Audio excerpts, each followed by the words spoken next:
الحمد للہ رب العالمین والصلاة والسلام علی رسولہ الکریم اما بعد فاعوذ باللہ من الشیطان الرجیم بسم اللہ الرحمن الرحیم رب اشرح لی صدری ویسر لی امری واحلل عقدۃ من لسانی یفقهوا قولی سبحانک لا علم لنا الا ما علمتنا انک انت العلیم الحکیم کان الناس امۃ واحدہ، لوگ پہلے ایک ہی امت تھے، تو پھر ان میں اختلافات پیدا ہو گئے چلتے چلتے تو جب ان میں اختلافات پیدا ہوئے تو اللہ سبحانہ و تعالیٰ نے ان کو اختلافات میں نہیں چھوڑا کہ اختلافات میں بھٹکتے رہو، بلکہ فبعث اللہ النبیین، پھر اللہ سبحانہ و تعالیٰ نے نبی بھیجے، مبشرین خوشخبری دینے والے، ومنذرین ڈرانے والے، وانزل معہم الکتاب، اور ان کے ساتھ کتابیں بھی اتاری، بالحق کے حق کے ساتھ، لیحکم بین الناس، تاکہ وہ لوگوں کے درمیان فیصلہ کریں۔ کس چیز میں فیصلہ کریں؟ فی مختلفوا فی، جس چیز میں وہ اختلاف کرتے ہیں، یعنی کان الناس امۃ واحدہ، پہلے لوگ ایک ہی امت تھے۔ حضرت آدم علیہ السلام سے حضرت نوح علیہ السلام 10 قرون، 1000 سال، کوئی اختلاف نہیں، سب کے سب توحید پر تھے، تو کوئی شرک کا وجود ہی نہیں تھا۔ گویا کہ انسان کی فطرت توحید ہے، انسان شروع سے جو چلی آ رہی وہ توحید چلی آ رہی، آگے چلتے گئے شرک کا آغاز ہوتا ہے، تو جہاں سے شرک کا آغاز ہوتا ہے پھر اللہ سبحانہ و تعالیٰ وہاں سے نبیوں کو بھیجتے ہیں، اس لیے پہلے نبی نوح علیہ السلام کو کہا جاتا ہے۔ تو وہ شرک کا آغاز کیسے ہوتا ہے؟ صحیح بخاری کے اندر موجود ہے کہ قرآن مجید سورۃ النوح کے اندر بھی 5 تن پاک کا ذکر ہے، جو اس دور کے نوح علیہ السلام کی قوم کے جو لوگ تھے، جو انہوں نے بنائے تھے، یہ اللہ کے نیک بندے تھے، بڑے عبادت گزار۔ تو اب کیا ہوا، یہ دنیا سے چلے گئے، فوت ہو گئے۔ بعد والوں نے کہا یار بڑے نیک تھے، ہم سے تو عبادتیں ہی نہیں ہوتی، لہذا انہوں نے کہا ان کی تصویریں بنا کے سامنے لگاتے ہیں تاکہ ان کو دیکھ کے ہمیں جوش چڑھے، ہم بھی جو ہے نا بڑھ چڑھ کی عبادت کریں کہ یہ کتنے عبادت کرتے ہیں، ہم سے تو عبادت ہی نہیں ہوتی۔ اب یہ نسل بھی چلی گئی، تو انہوں نے تو اس لیے لگائے تھے تاکہ ان کو دیکھ کے ہمیں عبادت میں شوق پیدا ہو۔ ابھی سے اگلی نسل آئی، انہوں نے کہا یہ جو تصویریں لگائی ہوئی تھی نا، ہمارے باپ دادا ان کی عبادت کرتے تھے، ان سے مانگتے تھے، تو لہذا انہوں نے ان کی مورتیاں بنا کر ان کو جو ہے نا پوجنا شروع کر دی۔ تو یہاں سے شرک کا آغاز ہوا، اور یہیں سے پھر اللہ سبحانہ و تعالیٰ نے فبعث اللہ النبیین، نبیوں کو بھیجا خوشخبری دینے والے، اگر میرے بات مانو گے جنت ملے گی، اللہ کی رحمت ملے گی، رضا ملے گی۔ منذرین ڈرانے والے، نہیں مانو گے اللہ کی جہنم ہے، بھڑکتی ہوئی آگ ہے، اس کا غضب ہے۔ اور اللہ سبحانہ و تعالیٰ نے ان کے ساتھ کتابیں بھی اتاری تاکہ وہ ان کے ساتھ لوگ جس چیز میں اختلاف کرتے ہیں اس کتاب کے ذریعے اس اختلاف کو ختم کریں۔ گویا کہ قرآن اور حدیث کے ذریعے سے اختلافات کو ختم کیا جاتا ہے۔ اسی لیے اللہ فرماتے ہیں یا ایھا الذین آمنوا اطیعوا اللہ واطیعوا الرسول، اے ایمان والو اللہ اس کے رسول کی اطاعت کرو، فرما برداری کرو، وَأُولُو الْأَمْرِ مِنْکُمْ، اور اپنے حکمرانوں کی اور جو صاحب امر ہے ان کی بھی۔ اگر تمہارا کسی چیز میں اختلاف ہو جائے فردوا الی اللہ والرسول، اللہ اس کے رسول کی طرف لوٹا دو۔ اب ہم کس کی طرف لوٹا دیں؟ کہاں لوٹائیں؟ اللہ کے پاس ہم کہاں جا سکتے ہیں؟ یا رسول تو ہمیں موجود نہیں، کہاں جا سکتے ہیں؟ تو اللہ سبحانہ و تعالیٰ کا کلام موجود ہے، نبی صلی اللہ علیہ وسلم کی فرامین موجود ہیں، تو ان کی طرف لوٹانا ہے۔ وَمَا اخْتَلَفَ فِيهِ، نہیں اختلاف کیا انہوں نے اس میں، اِلَّا الَّذِينَ، مگر ان لوگوں نے اوتوہ، جن کو یہ کتاب دی گئی تھی، من بعد ما جاءتهم البینات، حالانکہ ان کے پاس واضح دلیلیں آ گئی تھیں، یعنی اختلاف انہوں نے کیا جن کو کتاب دی گئی تھی، حالانکہ کتاب کا مقصد تو اختلاف کو ختم کرنا تھا۔ اب جن کو کتاب دی گئی تھی انہوں نے اختلاف شروع کر دیا، اور اختلاف بھی کب کیا؟ جب واضح دلائل ان کے پاس آ گئے۔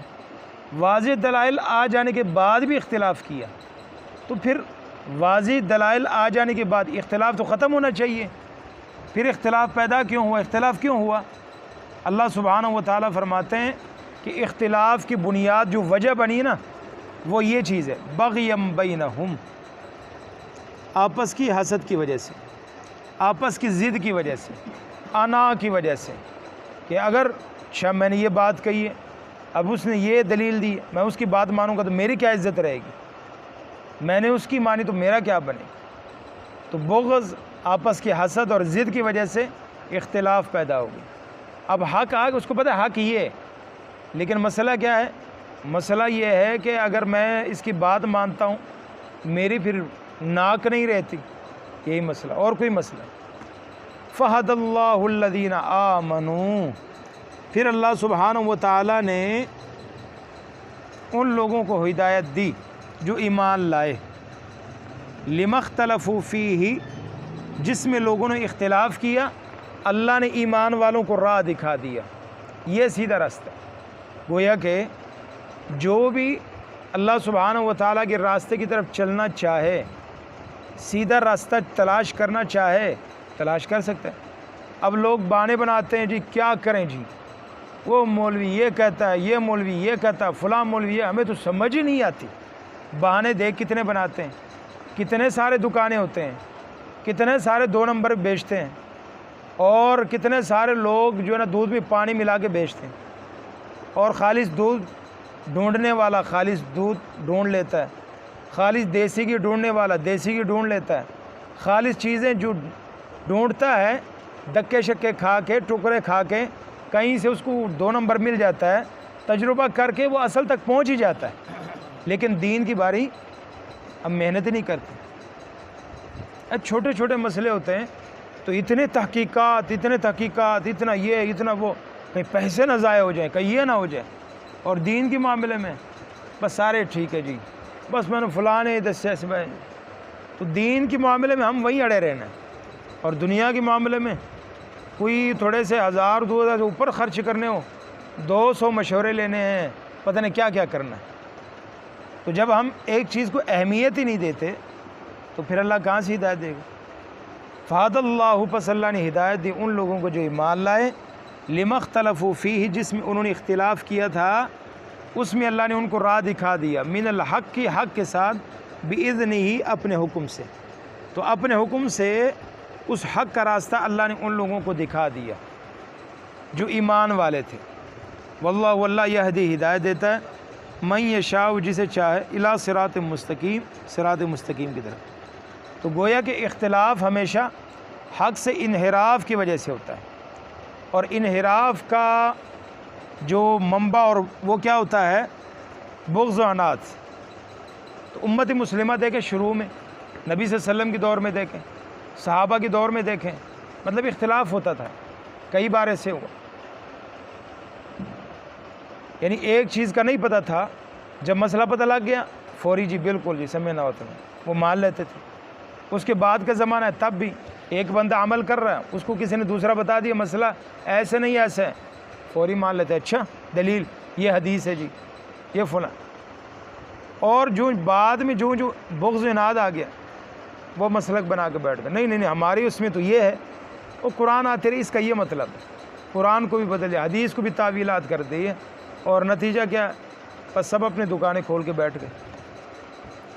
تو اسی لیے نبی صلی اللہ علیہ وسلم نے ایک بہت پیاری دعا سکھائی ہے، اور نبی صلی اللہ علیہ وسلم تہجد کی نماز شروع نماز پڑھتے وقت اللہم باعد کی جگہ یہ دعا پڑھا کرتے تھے، یعنی نماز استفتاح، اللہ اکبر کے بعد جب ہم سبحانہ کا پڑھتے ہیں اس مقام پر یہ دعا پڑھا کرتے تھے، اللہم رب جبرائیل، اے جبرائیل کے رب، و میکائیل کے رب، و اسرافیل کے رب، فاطر السماوات والارض، زمین و آسمان کو پیدا کرنے والے رب، انت تحکم بین عبادک، لوگوں کے درمیان فیصلہ تو کرتا ہے، فیما کانوا فی یختلفون، اللہ جس میں لوگ اختلاف کرتے ہیں فیصلہ تو کرتا ہے، حق کیا ہے تجھے پتہ ہے، حق کی طرف رہنمائی تو کرتا ہے۔ اہدنی، اللہ میری ہدایت میں رہنمائی فرما، مجھے ہدایت دے، لما اختلف فی، جس میں لوگ اختلاف کرتے ہیں پتہ ہی نہیں چلتا کیا کرنا چاہیے، اللہ میرے اس میں رہنمائی کر دے، مجھے حق دکھا، سیدھا راستہ دکھا۔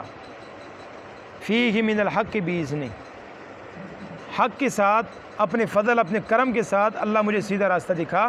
انک تہدی من تشاء الی صراط مستقیم، تو جسے چاہے سیدھا صراط مستقیم کی طرف ہدایت دیتا ہے۔ یہاں بھی وہی اب دیکھیں نبی صلی اللہ علیہ وسلم کو بلا اختلافات سے کیا، نبی صلی اللہ علیہ وسلم تو لوگوں کے اختلافات کو ختم کرتے تھے اور آپ یہ دعا پڑھتے تھے۔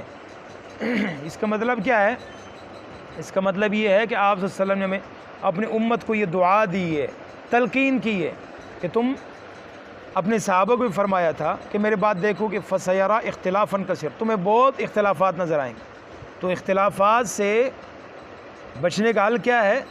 جستجو بھی کرو، ساتھ ساتھ رب سے دعائیں بھی کرو، اللہ سے اس چیز کو مانگو، سوال کرو، رہنمائی کی طلب کرو۔ تو یہ نبی صلی اللہ علیہ وسلم جب دعا نبی صلی اللہ علیہ وسلم پڑھا کرتے تو ہمیں تو بلا اولا پڑھنی چاہیے، زیادہ سے زیادہ پڑھنی چاہیے۔ واللہ یہدی، ہدایت دیتا ہے، من یشاء، جسے چاہے، الی صراط مستقیم، صراط مستقیم کی طرف۔ اللہ سبحانہ و تعالیٰ بھی ہم سب کو صراط مستقیم کی طرف ہدایت سے